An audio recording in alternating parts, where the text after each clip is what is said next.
ungainly, and her mother would never let her forget it. "Right, now get this place tidied up a bit," her mother barked once the potatoes were safely hanging above the flames.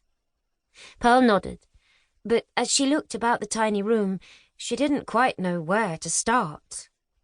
Her brothers and sisters sat lethargically on the bare floor, propped up against the walls, scratching at the lice in their hair, looking pale and wan. Pearl gave them an affectionate smile as she lifted a broom to start sweeping the floor. But then her mother remembered something and started. "Oh, Lordy," she said fearfully. "I just remembered it's rent day. You'll have to get 'em all out of the way till the rent man's been and gone. I can't pay him, so we'll have to pretend no one's home. That won't work if he hears any of this lot. Go on, away with you, and pull the curtains too afore you go." "But Ma, it's freezing out there.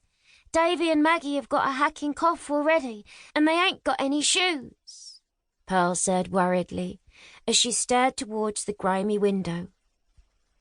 "Wrap a bit of that sacking about their feet," Molly ordered, pointing to the old sack that had held the last of the potatoes. "But where can I take 'em in this weather?" Molly's face hardened. "Can't you think of anything for yourself? Take 'em uptown and let 'em look in the shop windows. They'll be all decked out for Christmas and they'll like that.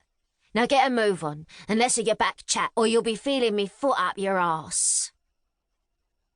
Pearl quickly wrapped the children in anything she could lay her hands on, including tying some torn sacking around their feet. Then she herded them towards the door. There was no sign of her other sister, Eliza. Just a year younger than Pearl, her sister was prone to daydreams and spent much of her time wandering around the streets. It meant that Pearl usually ended up doing most of the work in the house, but even so, Pearl loved her dearly and worried about her when she was gone. For though Pearl was pretty, Eliza was turning into a true beauty, with her oval face, bright gold hair and green eyes. And Pearl knew there were unscrupulous people in Whitechapel who would love to take advantage of her beauty. Now Pearl just hoped she didn't turn up at the house at the same time as the rent man, otherwise her mother would give her a clout round the ear. Once they were outside, Pearl quickly shepherded her siblings through the twisting alleys that led to the docks, telling them encouragingly, "We'll take a look at the ships first, shall we? You'll like that." None of her siblings looked very enthusiastic, and Pearl couldn't blame them. But she fixed a smile on her face and urged them along until they came eventually to the docks, where ships of all shapes and sizes were bobbing at anchor. Some were being unloaded of their cargo by burly seamen, while others were being loaded as the sailors nimbly leapt over the ropes with barrels on their shoulders. There were also a number of ladies with pock-marked, painted faces, wearing low-cut dresses, standing against the walls, hoping to entice the seamen who had just returned from long journeys to part with some of their hard-earned wages. 3-year-old Davy was whimpering with the cold by then, so, after a time, Pearl led them towards the city centre. "I's angry, Pearl," 9-year-old Amy told her sister gravely. Pearl squeezed her hand reassuringly. "Never mind, pet.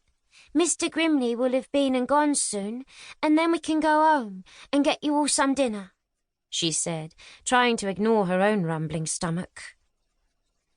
Mr. Grimley was the rent man, and much dreaded by his tenants. As Lil, the woman who lived on the floor above them, had once commented to Molly, "I reckon that man has got a swinging brick for hearts. He chucked the Freemans out on the bloody street in the snow last year because they couldn't pay the rent. But how were they supposed to when Bill Freeman had broken his leg unpacking cargo at the docks?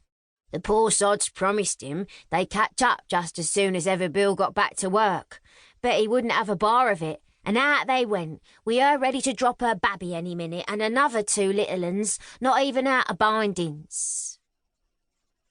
Pearl shuddered as she remembered and prayed the same fate would not befall their family.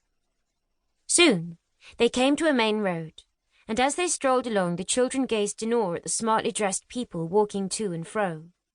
The women walked